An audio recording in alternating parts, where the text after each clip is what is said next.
Servus, Zoli! Servus! Bine te-am găsit! Bine ați venit! Spune-mi, te rog frumos, cu ce te ocupi și de ce ai ales această meserie în viață? Mersi de întrebare. Eu sunt cioplitor piatră de meserie. Mă ocup de restaurarea monumentelor istorice, clădiri, fațade, biserici, tot ce include acest domeniu. Tata a vrut să mă fac sculptor de mic copil.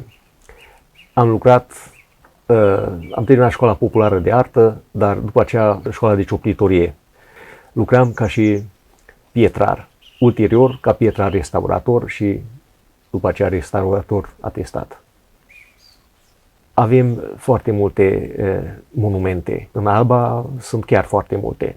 Am lucrat la Catedrala Romano-Catolică din 93. Pot să spun că și acum mai avem proiecte.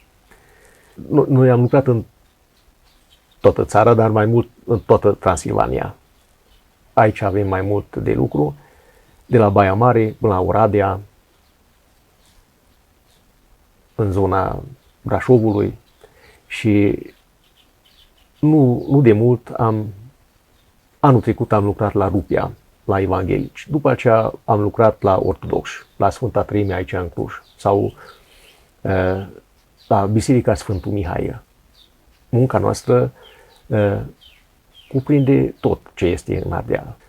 Nu de mult am fost la Roma. Ceea ce am văzut acolo adunat, foarte mult m-a copleșit, dar mai mult ca atât m-a și întristat treaba că noi avem atât de puține în comparație cu ceea ce am văzut acolo. Și am ajuns la concluzia că noi trebuie să avem grijă mult mai mult de ceea ce avem aici. Acum lucrez la monumentul Coloana Maria. Chiar aici în atelier am 3 îngerași care erau pur și simplu sfărâmate în bucăți, în diferite stadii de degradare.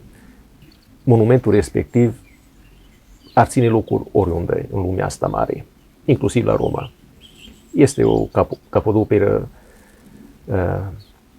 al lui Anton Schubaer, care era un sculptor baroc renumit. Lucrând la aceste monumente, pot să spun și pot să afirm că este foarte benefic că avem atâta fundații, asociații care promovează patrimoniul cultural, cum ar fi și Teus,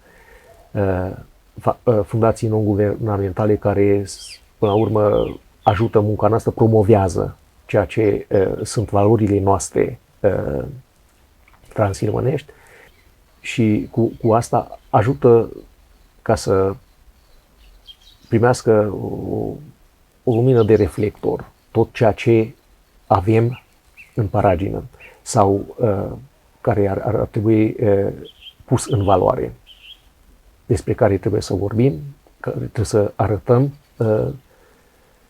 oamenilor că avem și noi, într-adevăr, o grămadă sau chiar foarte multe valori care nu sunt mediatizate.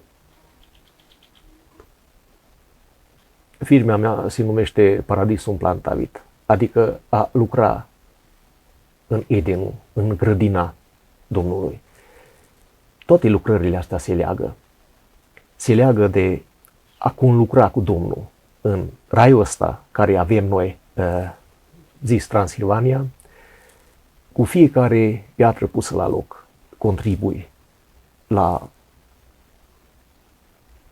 clădirea, la întreținerea clădirea și pentru a putea da mai departe ceea ce au lăsat și strămoșii noștri pe meleagurile astea. Am avut o lucrare la Pannonhalma care vorbea de cei 1000 de ani de la lucrarea benedictienilor în Regatul Maghiar. De ce au ales acest titlu? Au ales pentru că, într-adevăr, acești călugări lucrau acest colț de rai, acest paradis. Dar astea, dacă se se destramă, se dispar aceste construcții minunate, aceste clădiri.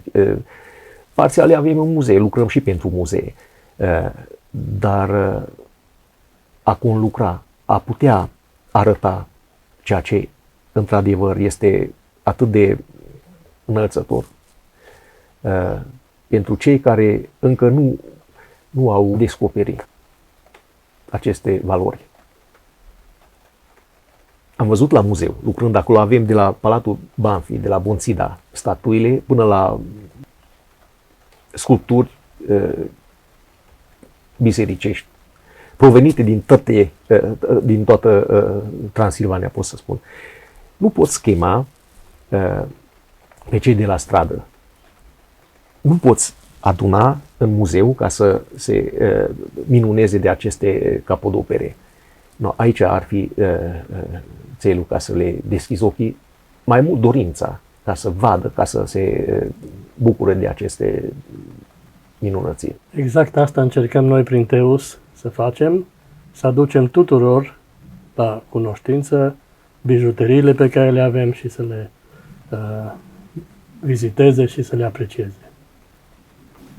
Succes! Mulțumesc frumos! Da.